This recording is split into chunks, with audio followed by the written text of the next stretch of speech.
aquele momento da Páscoa. A Páscoa envolvia uma mesa, e esta mesa tinha ingredientes obrigatórios. Por exemplo, o cordeiro. Mas parece que alguns teólogos dizem que o cordeiro não estava lá. Que na verdade Jesus comeu esta Páscoa antes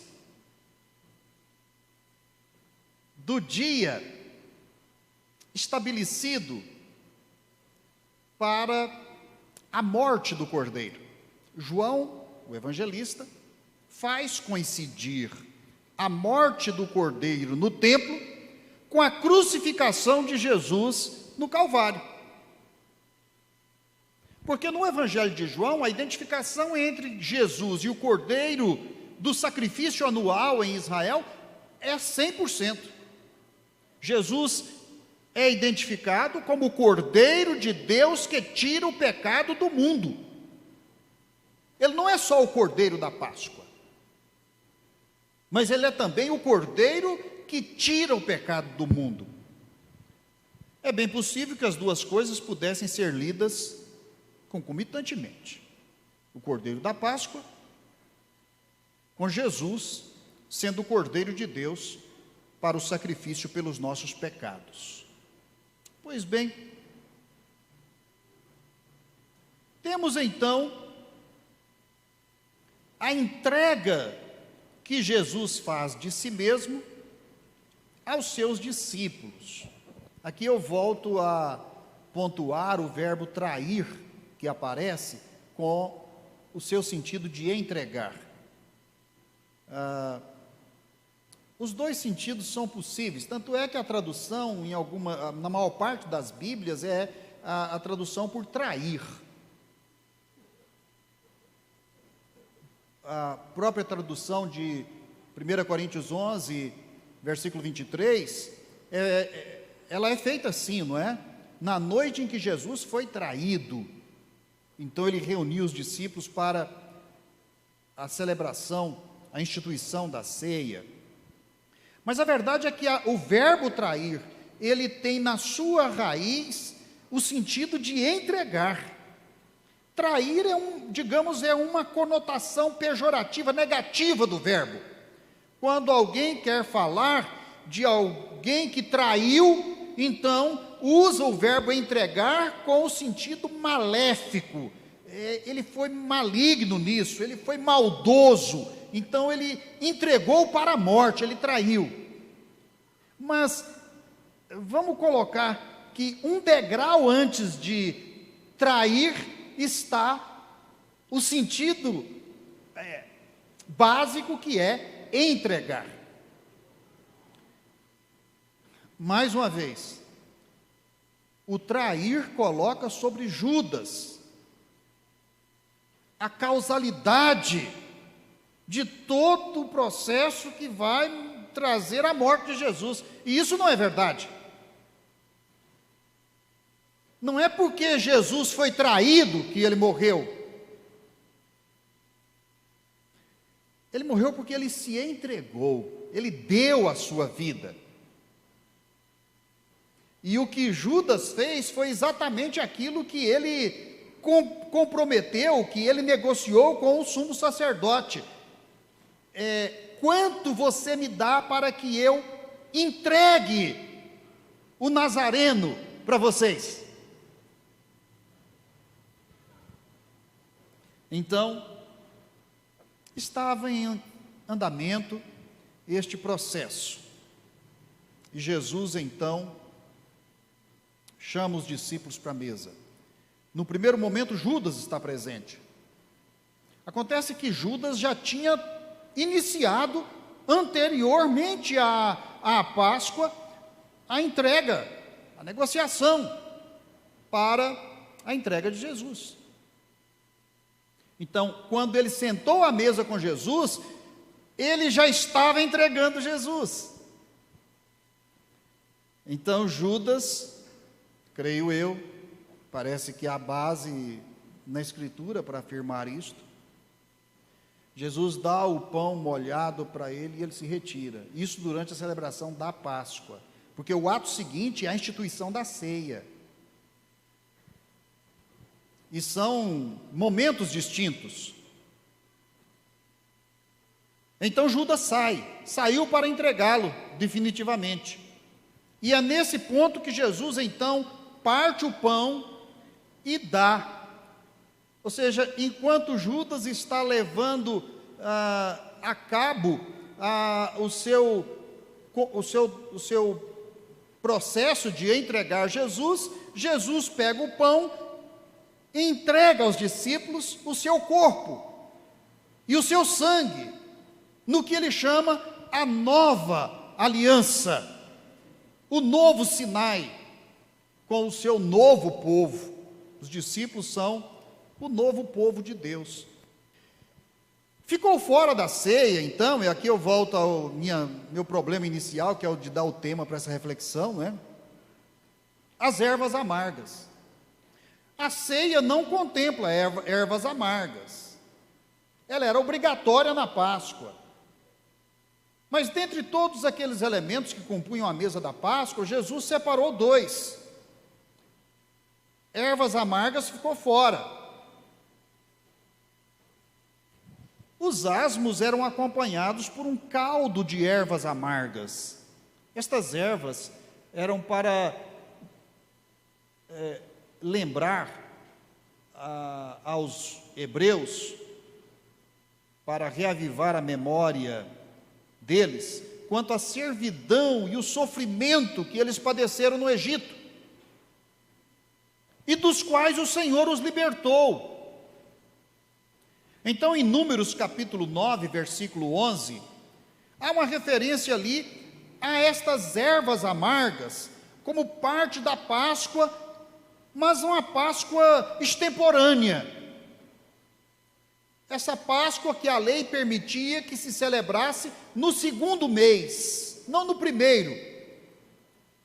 E esta exceção foi aberta por causa da reivindicação de alguns em Israel que tinham tido problemas com a impureza cerimonial. Eles tinham tocado no morto, provavelmente numa cerimônia de sepultamento, que coincidiu com a Páscoa, e por isso eles não puderam celebrar a Páscoa.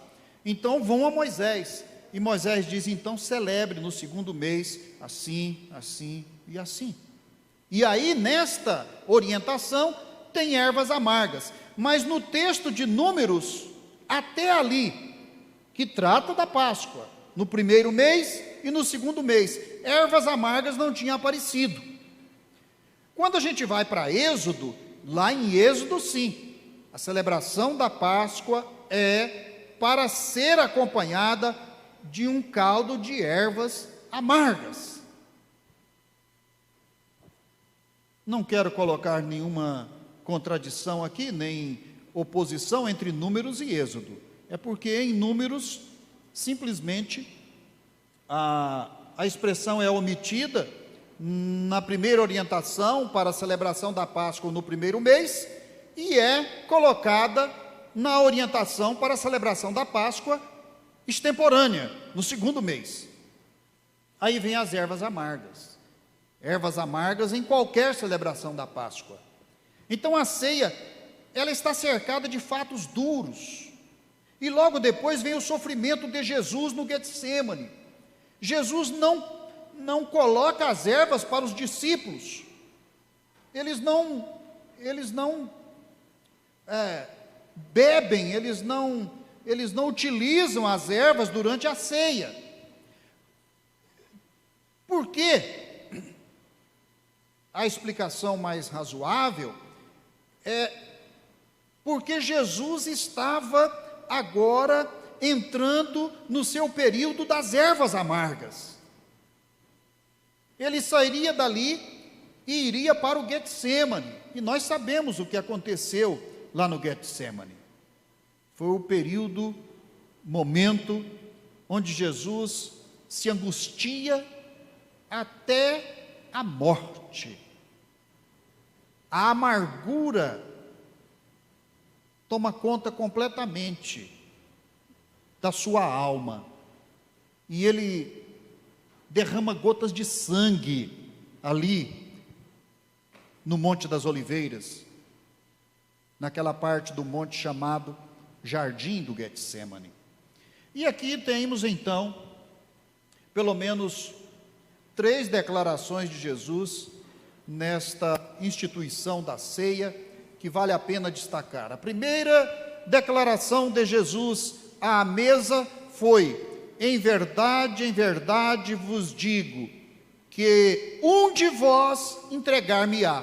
É assim que começa a ceia. A ceia começa com essa primeira declaração, que é a declaração que Jesus faz para os seus discípulos, de que um deles iria traí-lo. Mas, na verdade, a palavra aqui, e eu consultei outras traduções também, um de vós há de me entregar.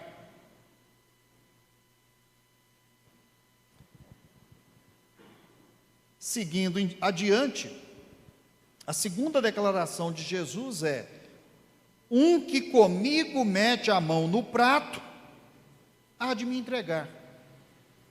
Meter a mão no prato é um modo de se referir à refeição, não é? No cenário da família hebraica, as pessoas sentavam-se ao redor de um tapete, que era considerado a mesa, se apoiavam e comiam com a mão. Partiam o pão com a mão, molhavam o pão no que havia ali de tempero. Então, por isso Jesus, o que mete a mão comigo, o que mete a mão no prato comigo, ou seja, o que divide a refeição comigo, ou seja, aquele que está dividindo a Páscoa comigo, vai me entregar. E é aqui então que entra a terceira afirmação de Jesus, terceira declaração, que é a resposta dele a Judas. Quando os demais discípulos perguntam para Jesus: por acaso sou eu, Senhor? A resposta é não.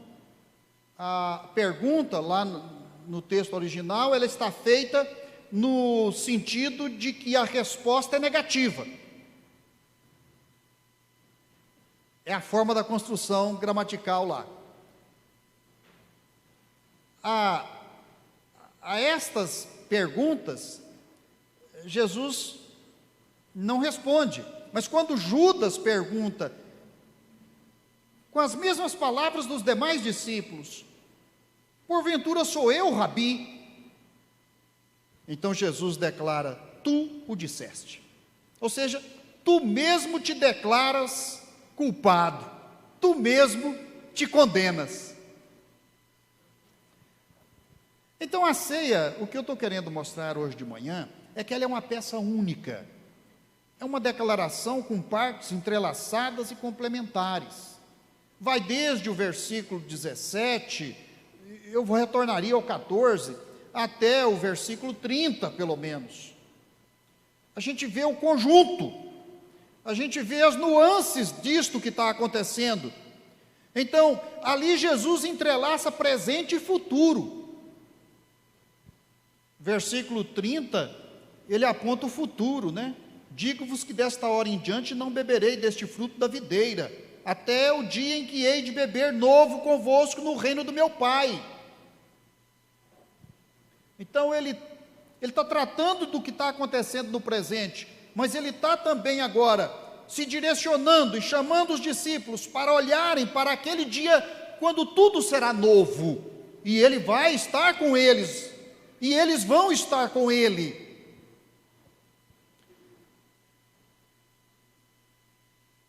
Daquela Páscoa, Jesus separou então 2 elementos e um cântico. 2 partes da refeição da Páscoa e um cântico. O pão e o vinho, ele proclama como seu sacrifício por nós e nos dá para memorial da aliança. E com um cântico, ele se retira para o próximo ato da paixão, que é o jardim do Getsemane. Que significado novo Deus deu a esses elementos, então, que nós vamos tomar agora? Primeiro, ele abençoou os elementos. Na verdade, ele abençoou o corpo, porque são dois elementos. Em um ele abençoa, no outro ele dá graças. Jesus entregou então o pão, mas antes ele o abençoou e disse: isto é o meu corpo. Então o corpo de Jesus, dado aos seus discípulos, está sendo abençoado por ele próprio.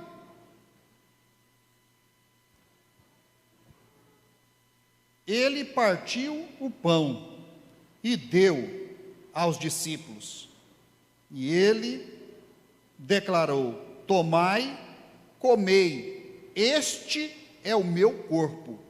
Aqui eu nem vou entrar agora naquela discussão entre o isto e o este. Para Mateus é este. Para os batistas e para Zwinglio era isto, para indicar o símbolo e não o próprio corpo. Mas para Mateus é o próprio corpo, que estava representado naquele pão. E Jesus abençoa o seu corpo, representado naquele pão. Ele abençoa o pão, que representa o seu corpo. E ele diz: tomai, comei.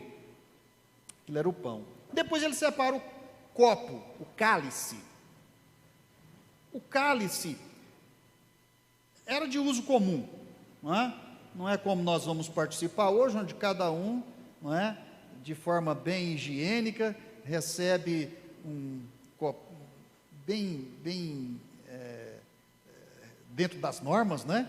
O copinho com um pedacinho de pão. Não, os judeus, eles punham a mão em tudo. A participação exigia que eles se dessem. E eles experimentassem primeiro com a mão, para depois experimentar com a boca.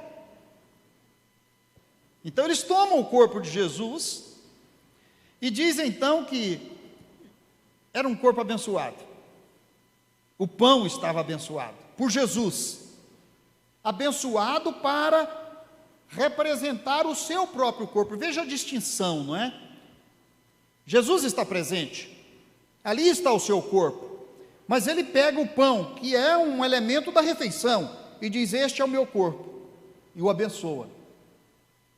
Bem, não é demais enfatizar isto. O corpo contém o sangue, mas Jesus separa. Por quê? Então ele toma o cálice, e ele então faz uma nova oração. E esta oração que ele faz agora é a Eucaristia. O que é a Eucaristia? É a ação de graças. Ele agradece o sacrifício que ele iria fazer pelos seus discípulos. Porque sem derramamento de sangue não há remissão de pecados. Essa é a teologia de Hebreus. Então, ele faz a oração, agradece e deu aos discípulos, dizendo: bebei dele todos, porque este, novamente a palavra, né, é o meu sangue da aliança, que é derramado para perdão dos pecados, em favor de muitos. Então aqui já passa do corpo para o sacrifício, e no lugar de falar de sacrifício, ele fala sangue. Não sei se estou me fazendo aqui esclarecer essa diferença entre o corpo e o sacrifício. E eu só estou enfatizando isso porque os elementos da ceia, na história da igreja, se tornaram muito mágicos. E o pão identificado com carne. E a igreja católica dizia que o pão transubstanciava-se em carne. E aí tem até o rito do corpo de Cristo, né? Corpus Christi, que é celebrado anualmente. Então, esta mistificação não ajuda. Essa mistificação é errada. Ela se torna uma prática de idolatria, onde os elementos passam a ser adorados. E nós não estamos aqui para adorar os elementos, mas para adorar aquele que nos deu os elementos, que é Jesus. E depois disso ele faz uma promessa. Final da instituição da ceia é a promessa que ele faz aos discípulos, apontando para o futuro e dizendo: desta hora em diante, não beberei deste fruto da videira, ou seja, vocês não participarão mais comigo de uma ceia, é a última. E aí eu deixo com os pastores a discussão sobre a participação ou não de Jesus lá com os dois no caminho de Emaús. Foi ceia, ele participou, até aquele dia em que o hei de beber novo convosco no reino do meu Pai. Meus irmãos, a fé é algo que nos alavanca para o futuro. Nós não cremos e nem servimos a Jesus só nesta vida. Nós não somos apenas religiosos à espera de alguma coisa boa no futuro. Nós já estamos no futuro com Jesus. Ele já nos arrastou para lá. Ele já nos promete celebrar conosco lá no reino do Pai, um vinho novo, a ceia. E agora, para encerrar, vamos ao hino, né? Ele cantou um hino.